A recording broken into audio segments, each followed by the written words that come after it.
Maka munafik orang yang punya dua muka. Munafik ini kan musuh dalam selimut.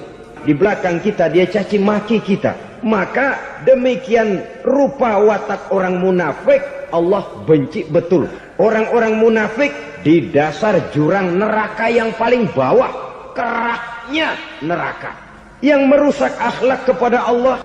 Sebab munafik sangat berbahaya, membahayakan umat, membahayakan agama. Menyembah batu, menyembah patung, menyembah berhala yang mereka buat sesuai dengan kekayaannya masing-masing. 360 berhala di sekeliling Ka'bah merupakan bukti nyata dari sesembahan mereka. Yang kaya membuat berhala dari emas lalu disembah. Yang setengah kaya bikin patung dari perak lalu disembah. Yang hampir miskin bikin Tuhan dari kayu lalu disembah. Yang miskin benar tepung terigu diadonin lalu dibentuk seperti wujud seseorang kemudian disembah. Dan apabila selesai nyembah perutnya terasa lapar, Tuhannya habis dipretelin. Sepanjang sejarah kemanusiaan cuma masyarakat jahiliyah saja yang sampai makan Tuhan. Sesadis-sadisnya bangsa Indonesia belum pernah sampai makan Tuhan. Maka menghadapi manusia seperti ini, yang pertama dilaksanakan oleh Rasul memperbaiki akhlak mereka kepada Allah. Menanamkan la ilaha illallah, bahwa tidak ada Tuhan yang perlu disembah selain daripada Allah subhanahu wa ta'ala. Ini hakikatnya merupakan inti daripada ajaran Rasul-Rasul terdahulu. Kenapa? Seluruh Rasul bersumber dari satu sumber yang sama, yaitu dari Allah subhanahu wa ta'ala. Maka prinsip ajaran ketuhanan yang mereka bawa tentu saja sama. Nabi Adam mengajarkan la ilaha illallah. Nabi Nuh mengajarkan la ilaha illallah. Cuma tentu sambungannya Nuh Rasulullah. Nabi Ibrahim mengajarkan la ilaha illallah, Ibrahim Rasulullah. Nabi Musa mengajarkan la ilaha illallah, Musa Rasulullah. Bahkan Nabi Isa mengajarkan la ilaha illallah, Isa Rasulullah. Dan Nabi Muhammad mengajarkan la ilaha illallah, Muhammadur Rasulullah. Akhlak manusia kepada Allah dengan menanamkan tauhid. Jadi kalau ingin berakhlak yang benar kepada Allah, jaga tauhid, pegang teguh akidah. Saudara-saudara kaum muslimin rahimakumullah, lawan daripada tauhid adalah kufur. Kufur bisa dua, bisa kufur iman, bisa kufur nikmat. Kufur itu sifatnya, kafir itu orangnya. Ada orang kufur iman, dan ini merusak akhlak kepada Allah subhanahu wa ta'ala. Kufur iman itu kadang-kadang bentuknya syirik, orangnya disebut musyrik. Kufur iman itu kadang-kadang bentuknya nifaq, orangnya disebut munafik. Kufur iman itu kadang-kadang bentuknya riddah, orangnya disebut murtad. Ini merupakan jenis daripada kufur-kufur iman dan tergelincirnya manusia daripada akhlak kepada Allah subhanahu wa ta'ala. Benar, di zaman sekarang kita tidak menyembah berhala. Memang di zaman sekarang kita tidak menyembah patung. Iya, kita tidak berkeyakinan Tuhan lebih dari satu. Tapi kadang-kadang akhlak kita kepada Allah sering lentur dan luntur, sering bergoyang dan tergoncang, sering kena erosi dan polusi. Bahwa kita tidak menyembah Latta, Uzza, Manat dan Hubal seperti masyarakat jahiliyah dahulu, memang. Tapi Latta zaman sekarang, Uzza zaman sekarang, Manat dan Hubal di zaman sekarang, berhala-berhala di abad kita sekarang ini, kadang-kadang bernama harta, kadang-kadang bernama wanita, kadang-kadang bernama tahta, mungkin juga bernama Toyota. Sesuatu yang lebih kita agungkan daripada Allah, menjelmalah dia menjadi berhala-berhala di zaman kita sekarang ini. Manakala kita di kantor sudah lebih takut kepada kepala bagian kita daripada kepada Allah, maka Tuhan kita barangkali adalah kepala bagian kita. Manakala kita sudah lebih takut kepada manusia daripada kepada Allah, bergeserlah akhlak kita kepada Allah, mengagungkan manusia dan menomorduakan Allah. Maka di zaman sekarang akhlak kita kepada Allah sering kena erosi, sering kena polusi. Mungkin karena sulitnya lapangan kerja, tingginya tensi ekonomi, persaingan hidup yang makin tajam, sulitnya mencari lapangan kerja, orang kadang-kadang nekat, sedikit pertimbangan, picik pandangan, mudah melakukan potong kompas, sehingga terjadilah perbuatan-perbuatan yang memelencengkan akhlak kita kepada Allah Subhanahu wa ta'ala. Kadang-kadang terjebak mempercayai selain daripada Allah. Kadang-kadang terjebak di dalam mengagungkan yang selain daripada Allah lebih dari yang seharusnya. Terkenalah akhlak kita kepada Allah jaringan-jaringan erosi dan polusi. Kufur sebagai lawanan daripada tauhid merupakan sifat daripada orang yang tidak berakhlak kepada Allah. Bentuknya pertama bisa syirik. Syirik itu artinya meyakini ada Tuhan lain selain daripada Allah. Itu yang namanya syirik. Jadi percaya Tuhan ada, cuman Tuhannya kelebihan. Itu yang disebut syirik, dan itu merupakan cerminan dari akhlak yang rusak kepada Allah Subhanahu wa ta'ala. Berkeyakinan Tuhan lebih dari satu, berkeyakinan bahwa Tuhan itu beranak atau diperanakkan, atau mengagungkan sesuatu sama dengan Allah, atau menjadikan yang selain Allah sebagai tujuan akhir daripada perjalanan kehidupan ini, maka itu sudah terjebak kita dalam musyrik. Dan syirik satu dosa yang tidak berampun. Bahasa kasarnya, yang namanya syirik itu jenis bapak moyangnya dosa. Saudara-saudara, sebab itu saya pesan, kalau memang terpaksa, biasanya yang tinggal di kota-kota besar itu kalau tidak kepengen dosa kan susah. Kalau terpaksa harus bikin dosa, cari yang kecil-kecil saja, yang kira-kira taubatnya gampang. Umpamanya pulang sholat Jumat nukar sendal, umpama, yaitu jelas dosa. Tapi dosa yang taubatnya agak mudah. Jangan sampai terjebak ke dalam syirik, menyekutukan Allah. Kalau sudah menyekutukan Allah, Allah dimadu, murka benar Allah kepada kita. Innallaha la yaghfiru ayyushraka bih wa yaghfiru ma duna dzalika liman yasha.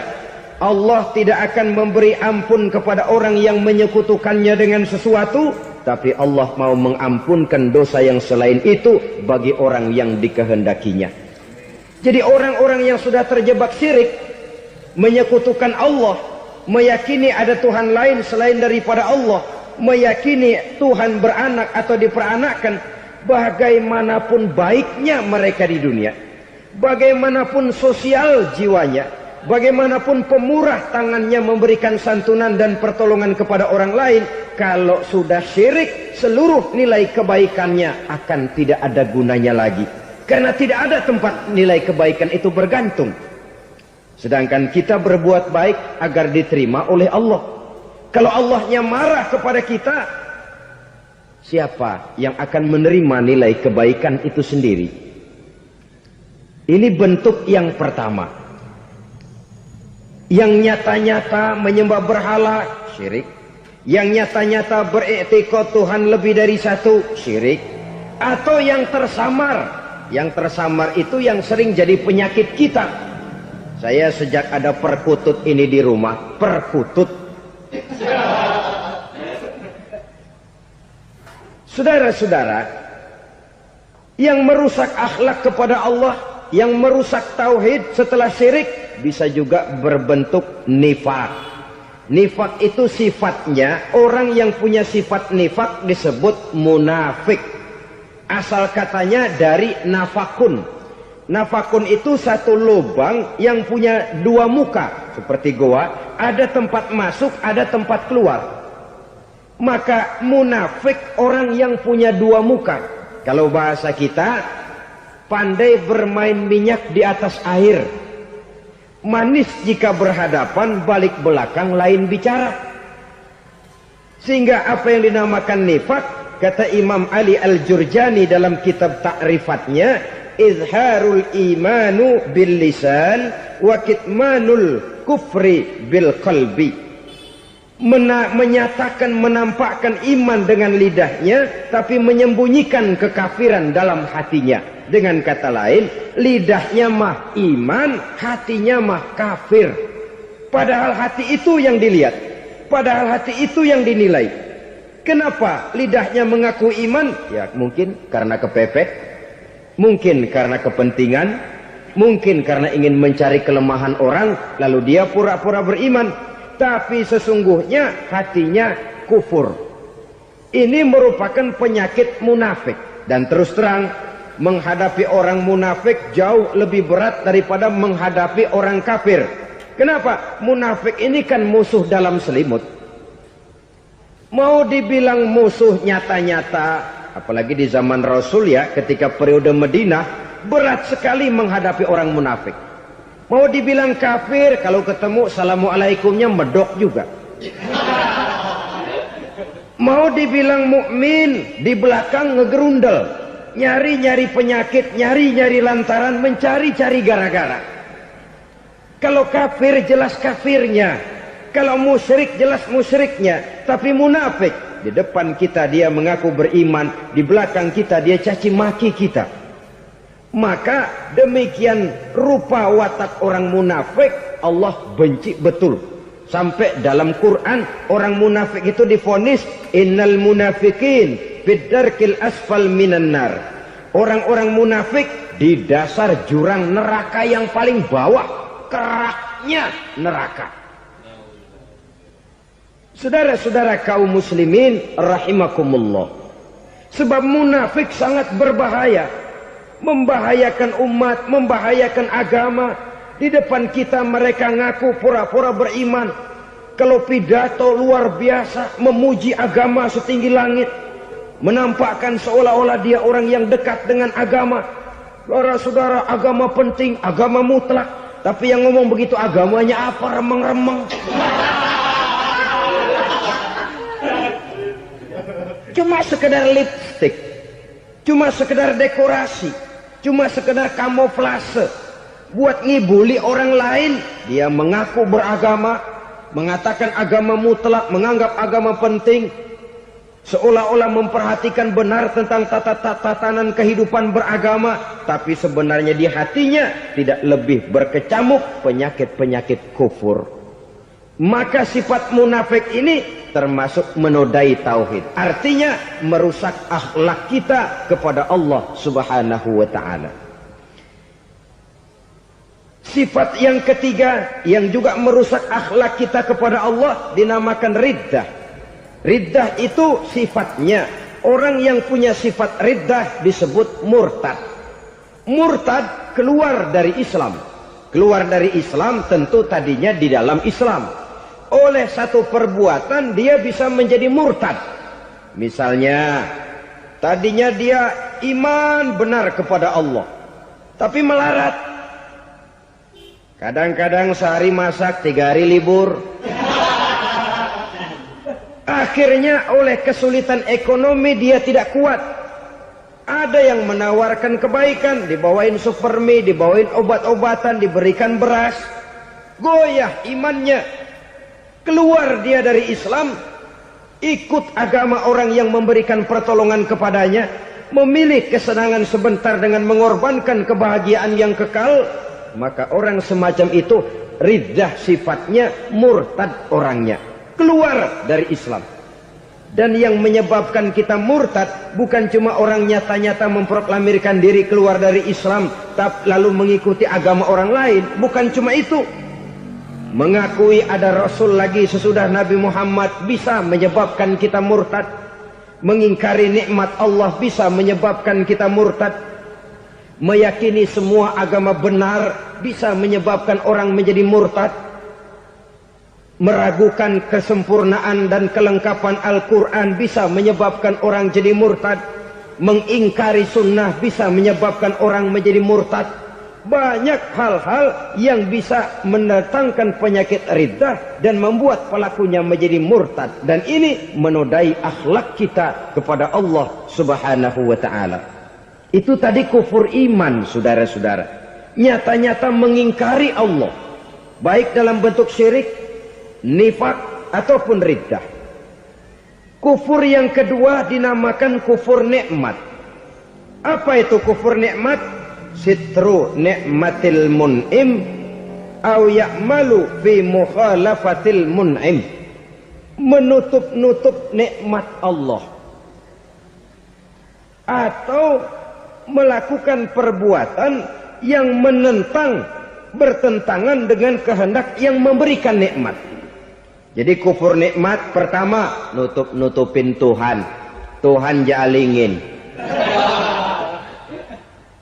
Duit lu banyak amat, dari mana? Gua kerja.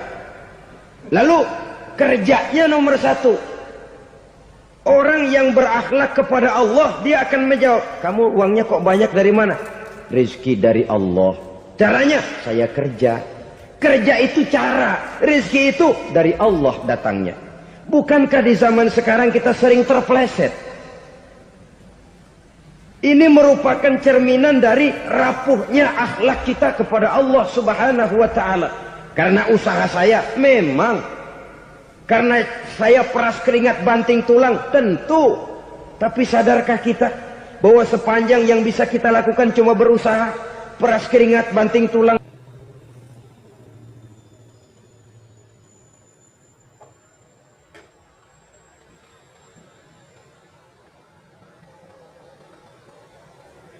Soal rizki, soal jodoh, soal maut, kitakah yang mengatur? Kitakah yang menentukan? Subhanallah.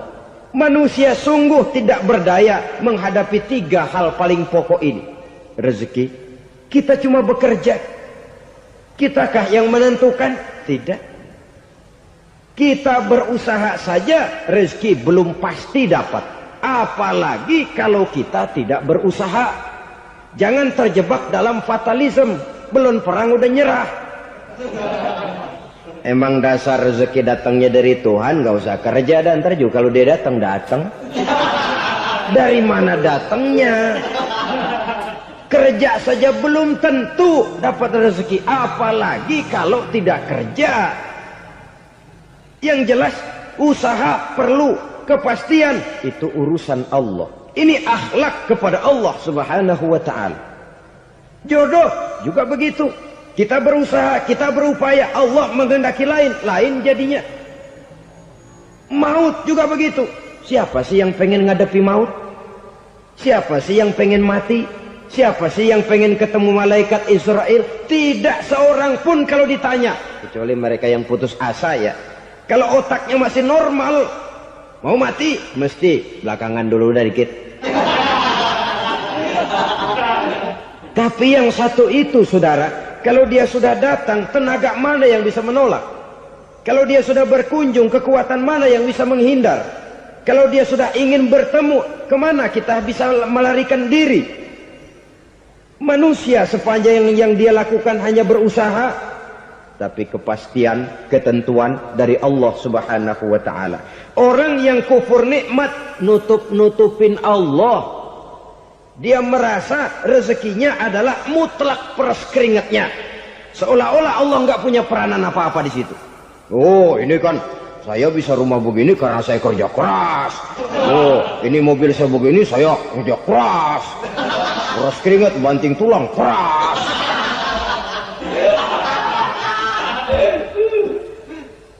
Saudara-saudara kaum muslimin rahimahkumullah. Jadi menutup-nutupi Allah. Akibatnya nanti kalau dia berhasil, Allah ketutupan. Kalau dia gagal, orang lain dicaci maki, dicari kambing hitam. Kalau kambing hitam kan mahal. Karena orang sering cari-cari kambing hitam. Jarang orang mau jujur kalau bertemu kesulitan lalu mencari sebab pada dirinya sendiri. Yang paling enak ya nyalain orang. Lo begitu. Orang lain yang paling enak kita salahin. Au ya'malu fi mukhalafatil mun'im, atau dia melakukan sesuatu yang tidak sesuai dengan kehendak yang memberikannya nikmat. Diberikan kita tangan, mulut sih nggak berhenti. Terima kasih Tuhan, alhamdulillah saya dikasih tangan. Cuma nih tangan enteng mat nabokin orang mulu. Itu sudah mukhalafatul mun'im, bertentangan dengan kehendak yang memberikan nikmat. Diberikan harta, mulutnya mah basah. Terima kasih Tuhan, alhamdulillah dikasih harta. Tapi pelitnya minta ampun. Kikir, koret, medit. Ini juga termasuk kufur nikmat, mempergunakan suatu nikmat bertentangan dengan kehendak daripada yang memberikan nikmat itu sendiri. Saudara-saudara kaum muslimin rahimakumullah. Oleh karenanya kufur iman memang lebih bahaya daripada kufur nikmat. Tapi jangan lupa, kufur nikmat bisa menyeret orang kepada kufur iman. Nah kalau Allah udah dialingin, Tuhan sudah dinomor duain, lama-lama kenapa dia tidak mendewakan dirinya sendiri? Mendewakan pangkatnya, mendewa-dewakan otaknya, mendewa-dewakan kemampuannya. Pada awalnya dia memang cuma kufur nikmat, tapi lambat laun kalau ini tidak diobati secara pasti orang akan mengarah kepada kufur iman. Bisa berbentuk syirik, bisa berbentuk nifak, bisa berbentuk riddah. Saudara-saudara, oleh karena itu menjaga akhlak kepada Allah mutlak penting. Sebab apa? Kita tidak berakhlak kepada manusia saja, kita dikucilkan dari pergaulan.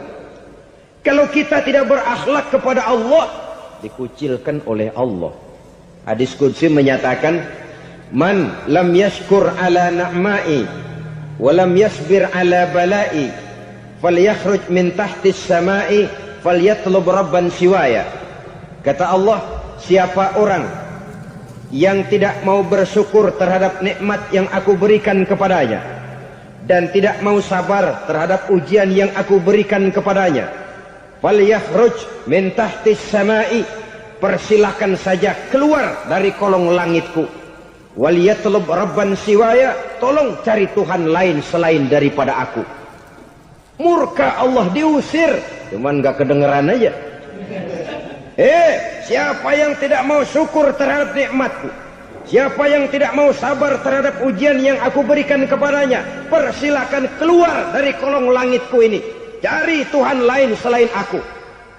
Nah, langit Tuhan yang punya, Tuhan kita lawan, diusir dari kolong langit, mau pindah ke kolong mana?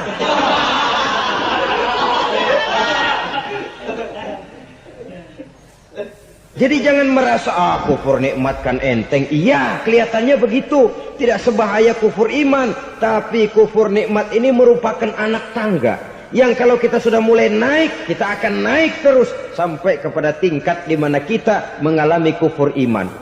Kalau sudah ke sana, maka akhlak kita kepada Allah terkenalah erosi, terkena polusi, hancur akhlak kepada Allah, dan itulah sumber kesengsaraan abadi.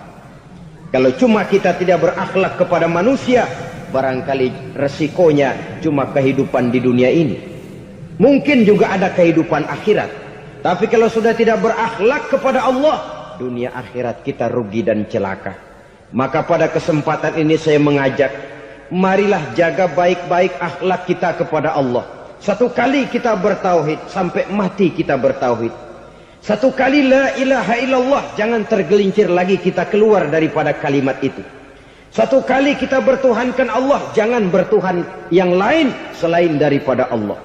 Jangan sekutukan Allah, jangan samakan Allah dengan sesuatu, jangan mengangkat yang lain sama agungnya dengan Allah. Sebab dengan demikian kita seolah-olah sudah mengotori akhlak kita kepada Allah Subhanahu wa taala. Saudara hadirin yang saya hormati, jadi oleh karenanya akhlak kita kepada Allah merupakan basis daripada kehidupan beragama.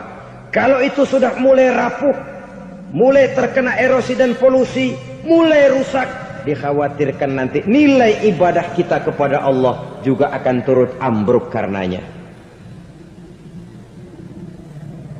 Saudara-saudara kaum muslimin rahimakumullah, tugas yang kedua memperbaiki akhlak manusia kepada sesama manusia. Kita tahu Islam sesuai dengan namanya adalah agama damai. Maka akhlak manusia kepada sesama manusia menempati porsi yang penting dalam kehidupan beragama. Bagaimana seorang muslim bergaul, bertata krama terhadap sesama manusia. Mari kita lihat lebih jauh persoalannya. Untuk memudahkan pembicaraan dari kacamata agama, kita kelompokkan saja manusia itu dalam dua. Pertama yang seiman dan yang kedua yang tidak seiman. Yang tidak seiman itu kita sebut saja kufur atau kafir. Nah, kepada yang kafir pun kita diajarkan untuk berakhlak. Apalagi kepada yang memang nyata-nyata seiman, sekeyakinan, seakidah.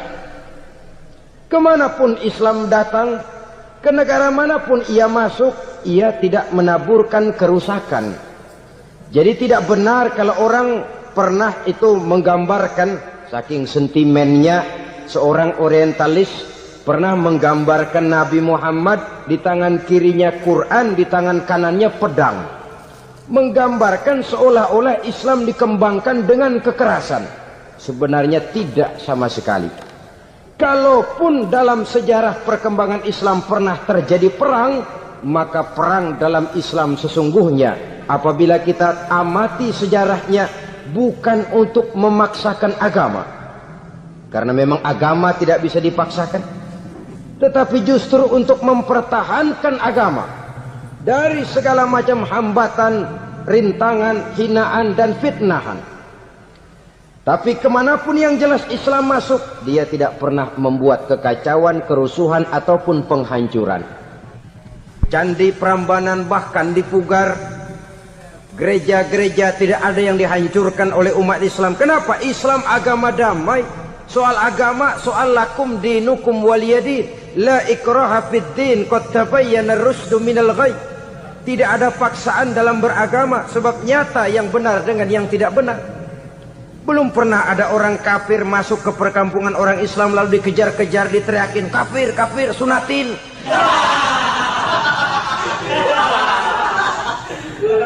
Belum pernah.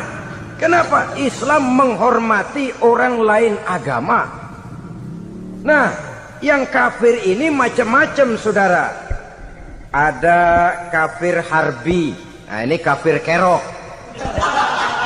Ini kafir yang nyata-nyata memproklamirkan permusuhan kepada umat Islam. Nyata-nyata mengganggu ketenangan umat Islam. Kafir yang seperti ini yang boleh diperangi. Misalnya kita mau sembahyang Jumat dijagain, nggak boleh sembahyang Jumat, getok palanya. Kafir harbi artinya tantangan perang datang dari mereka, bukan kita yang mulai, mereka yang buka front. Prinsipnya umat Islam tidak boleh mencari-cari musuh, tapi pun tidak boleh lari kalau ketemu musuh. Musuh jangan dicari, ketemu jangan lari. Karena itu kesan seolah-olah umat Islam ini teroris, umat Islam ini destroyer, umat Islam ini sering menimbulkan keonaran, kerusakan. Sungguh satu fitnahan yang sangat keji. Umat Islam adalah umat yang cinta damai. Islam di masa perkembangannya masuki Eropa melalui Selat Gibraltar, Jabal Tariq, memasuki Spanyol. Islam tidak pernah meruntuhkan gereja. Islam tidak pernah membunuh orang-orang Nasrani. Bahkan Islam mewariskan peradaban dan kebudayaan yang begitu tinggi nilainya di bidang ilmu pengetahuan. Sampai ketika itu Barat banyak mengkaji, ilmu pengetahuan dari dunia Islam. Buku-buku berbahasa Arab diterjemahkan ke bahasa Yunani, dipelajari oleh para cendekiawan di negeri barat sana. Mereka mengambil manfaat yang banyak dari masuknya Islam ke Eropa. Sementara gereja tetap berdiri dengan megahnya. Kuil-kuil tempat peribadatan tidak satupun yang diusik-usik. Kenapa? Islam agama yang cinta damai. Asal dia tidak diganggu, asal kehormatannya tidak dihinakan. Jadi kafir harbi, kafir yang nyata-nyata nantang perang, ngajak berkelahi. Itu kafir yang nyari penyakit. Kafir harbi ini boleh diperangi dengan catatan mereka yang memang mulai. Yang kedua, kafir zimmi. Kafir zimmi, kafir yang hidup di tengah mayoritas muslim, tapi mereka mau hidup dengan aman, damai, tenang. Mereka wajib dilindungi. Bahkan Nabi pernah memberikan satu jaminan, man azazimmiyan faqad azani. Siapa yang mengganggu orang kafir zimmi sama saja dengan mengganggu saya. Kehormatannya dijaga, harta bendanya dilindungi, anak istrinya pun dilindungi. Dan ini jadi kenyataan. Saudara bisa lihat di negara-negara yang mayoritas penduduknya beragama Islam, orang-orang kafir di luar Islam hidup dengan tenang, aman, damai. Di Saudi Arabia, di luar tanah haram, di luar Mekah dan Madinah, banyak orang-orang kafir mencari nafkah. Mereka tenang, aman, dilindungi undang-undang. Begitu di Mesir, begitu di negara Indonesia yang berdasarkan Pancasila ini. Kehidupan beragama menimbulkan gairah, rukun, tenang, aman, damai, sepanjang tidak saling ganggu, tidak saling usik, menghargai orang yang sudah beragama, tidak menjadikan penganut suatu agama sebagai sasaran dari dakwah agama lainnya. Saudara-saudara kaum muslimin rahimakumullah. Jadi memang oleh Al-Quran kita dianjurkan asidda alal kuffar ruhama bainahum. Tegas kepada orang kafir, kasih sayang kepada sesama muslim. Tapi tegas bukanlah berarti marah-marahan, bukan berarti musuh-musuhan, bukan ngajaki perang. Tegas dalam arti punya garis tentang kehidupan beragama, lakum dinukum waliyadin. Soal kehidupan sosial, mari kerjasama. Bangun jalan, ayo rame-rame. Siskamling, mari bebarengan. Bikin puskesmas, mari sama-sama. Tapi kalau sudah soal agama, itu tidak perlu ada toleransi agama. Yang perlu toleransi antar umat beragama. Kalau umatnya mau kerjasama silakan, tapi tidak menyangkut soal ibadah.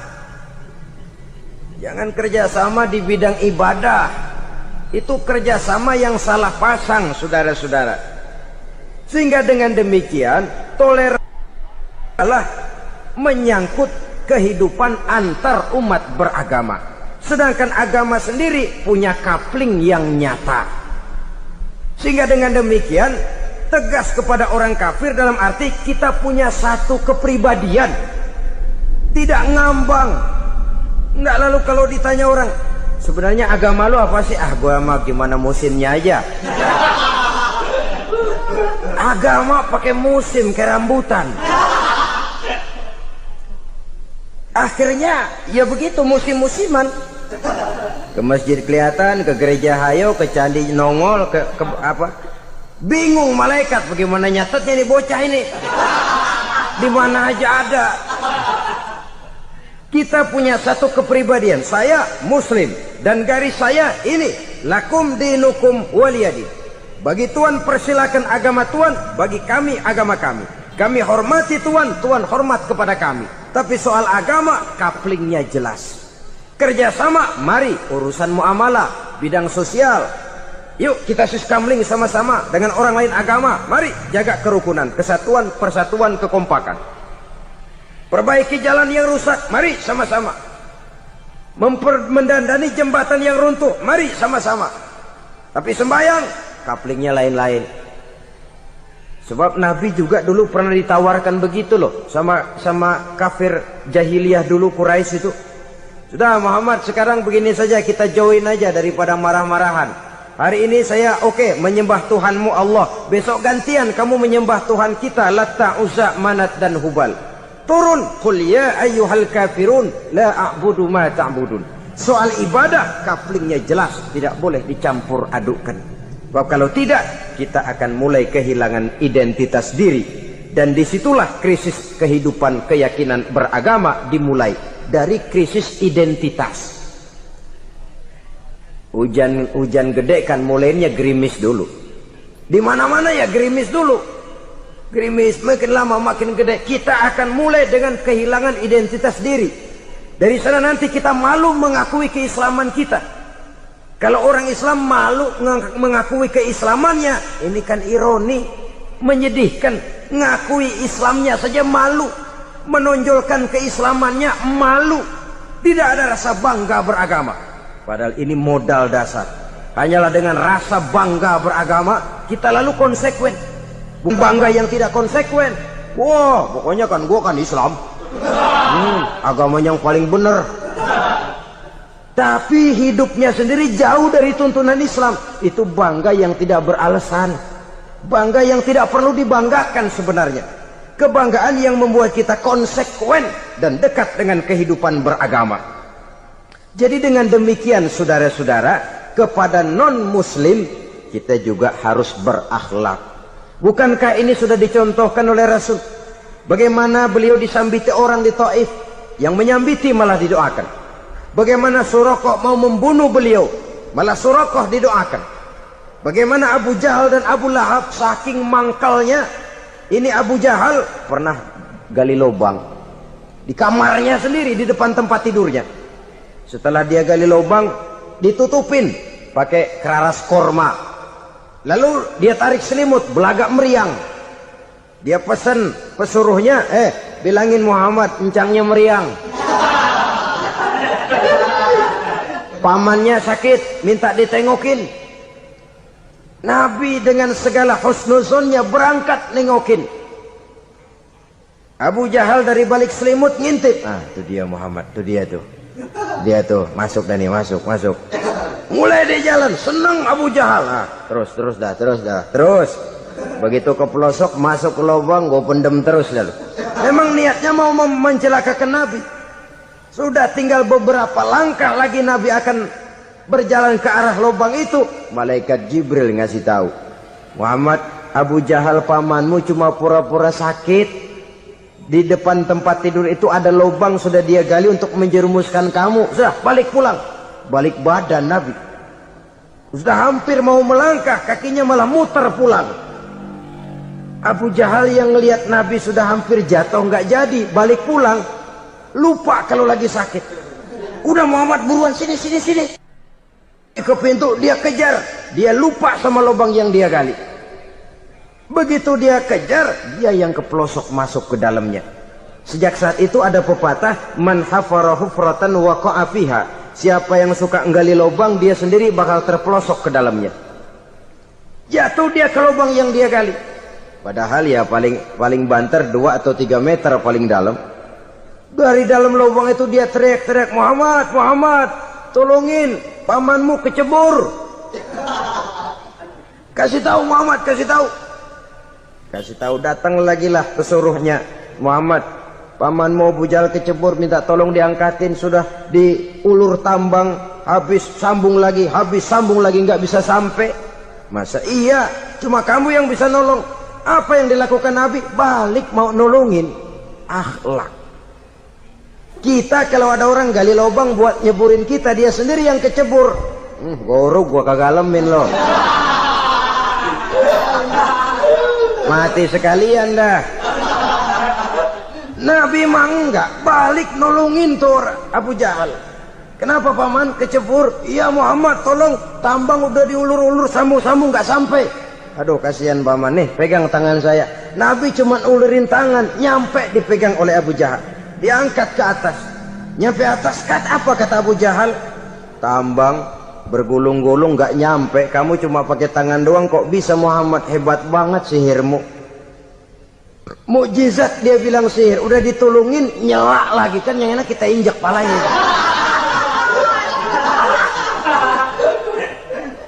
Orang dulu bilang wah katanya nolongin anjing kejepit. Udah selesai ditolongin malah yang nolong digigit.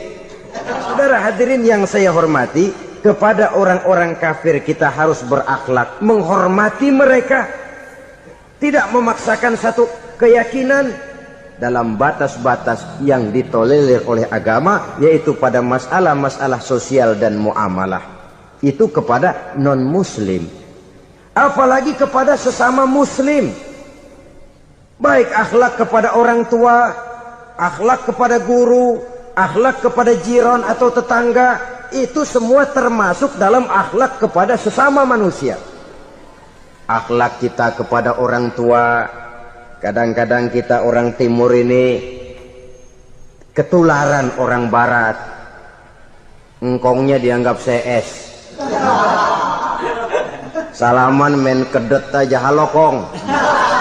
Engkongnya berhalo di bengong.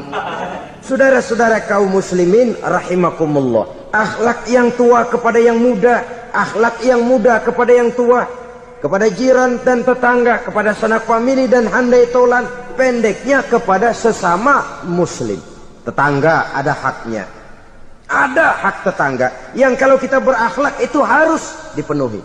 Contoh kecil, kalau saya beli radio, itu saya dong boleh berpikir, ini radio saya beli pakai uang saya setel di rumah saya, sekeras-kerasnya ada apa sama orang lain?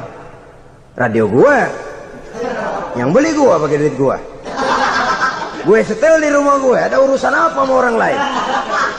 Itu kalau menurut saya. Tapi tetangga sebelah saya kan bisa juga ngomong begitu. Mata gue, yang ngantuk gue tidur di rumah gue, kenapa suara radio lu masuk kemari? Ketika itulah lalu kebebasan saya nyetel radio dibatasi oleh kebebasan tetangga saya yang mau tidur. Ini sudah akhlak namanya. Umpamanya lagi ada Nabi ajarkan, iza tobakhta maraqatan fa'akthir ma'aha wa ta'ahad jiranaka. Kalau kamu masak sayur, banyakin kuahnya, bagiin tetangga kamu. Bukan bagiannya itu yang jadi soal, tapi akhlak kepada tetangga. Udah tahu tetangganya kelaparan, diseksa, goreng ikan asin, se-RW baunya ngayap, kembang kempis orang nungguin. Saudara hadirin ma'asyiral muslimin rahimakumullah. Jadi dengan demikian, kalau sudah kembali kepada orang-orang yang nilai imannya sama dengan kita, apapun organisasinya, apapun baju yang mereka pakai, kaos yang mereka pakai, jaket yang mereka pakai, kalau sudah seakidah, seiman, jaga akhlak kita. Pendapat boleh berbeda, kaos boleh tidak sama, jaket boleh beraneka warna, bendera boleh beragam-ragam, tapi ukhuwah Islamiyah ini utamakan. Adalah lebih baik mencari persamaan dalam kehidupan dan bukan memperbesar perbedaan.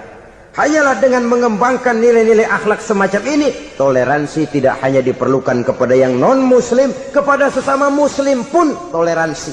Artinya apa? Jangan memponis amalan orang lain. Yang usolli, yang tidak usolli, berjalanlah menurut keyakinannya masing-masing. Jangan lalu memponis, itu namanya nggak toleransi. Kamu nggak pakai usolli ya? Enggak. Brengsek. Kamu pakai usolli ya? Iya. Bid'ah. Lah dua-duanya kagak yang bener. Kalau yang sembahyang kagak bener, bagaimana yang kagak sembahyang? Apa itu yang bener? Toleransi, setuju dengan perbedaan pendapat, jangan memponis amalan orang lain. Karena kita hanya beramal, hak menerima adalah Allah subhanahu wa ta'ala. Jangan sebentar-bentar mencap, bid'ah dolalah, finnar, neraka. Kayaknya neraka kapling orang tuanya kali. Gampang bener masukin orang ke neraka. Kita kadang-kadang bisa toleransi dengan orang luar, tapi kepada sesama muslim toleransi tidak sanggup kita adakan. Mengklaim merasa kita yang benar, orang lain salah semua, itu tidak toleransi namanya.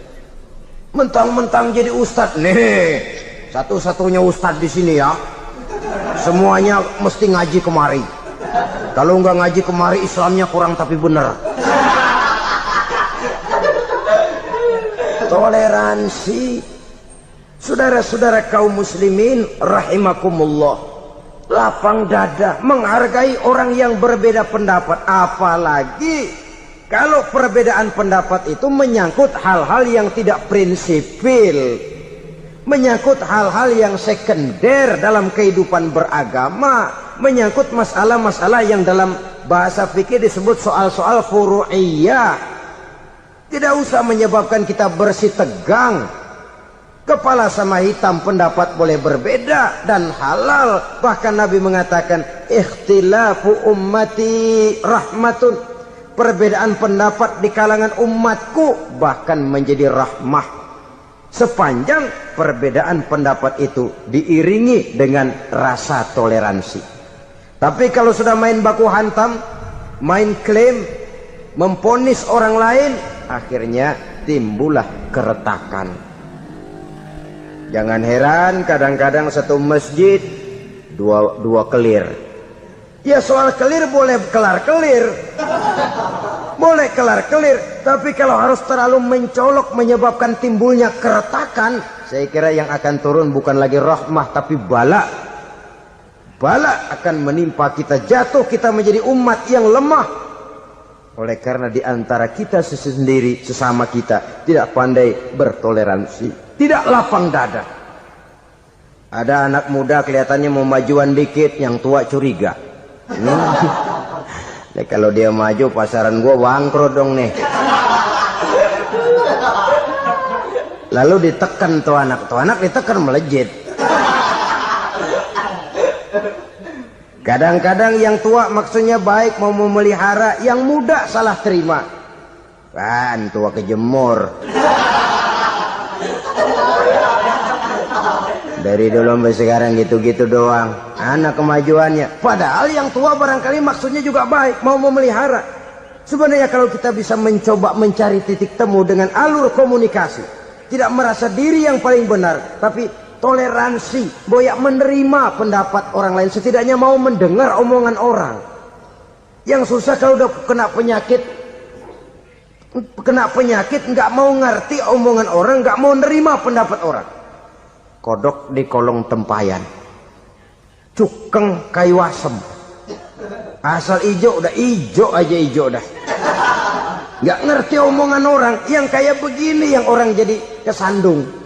Oleh karena itu saudara-saudara, alangkah nikmatnya kehidupan ini apabila kita menyadari kita ini ummatan wahidah, satu umat yang satu, yang diikat dengan akidah. Kalau kepada yang non muslim saja kita diajarkan untuk berakhlak, apatah lagi kepada yang seiman, seakidah, sekeyakinan. Wajarkah perbedaan pendapat yang kecil-kecil lalu menyebabkan kita bertolak belakang, cerai-berai, centang perenang? Bila bertemu di jalan yang satu menyisih ke kiri, yang lain menyingkir ke kanan. Kalaupun juga bercampur di tengah kumpulan orang banyak, persis air dengan minyak. Yang atu melengos, yang atu madep mojok. Orang lain senyum, dia mau pada manyun. Saudara-saudara kaum muslimin rahimakumullah, realita ini walaupun tidak enak, pahit, tapi masih hidup di sebagian masyarakat kita. Ini yang perlu kita atasi. Soal toleransi kepada orang lain, sejarah sudah membuktikan. Mari kita jangan cuma bisa mengajak orang lain, umat lain untuk bertoleransi dengan kita, tapi kepada sesama kita. Toleransi ini perlu kita tegakkan, perlu kita bina, terutama di dalam kita menuju bentuk ideal dari. Assalamualaikum warahmatullahi wabarakatuh. Untuk yang sudah menonton video ceramah di channel kami, terima kasih. Semoga bermanfaat. Jangan lupa like dan subscribe-nya, dan semoga menjadi amal jariah bagi beliau. Mungkin itu saja. Wassalamualaikum warahmatullahi wabarakatuh.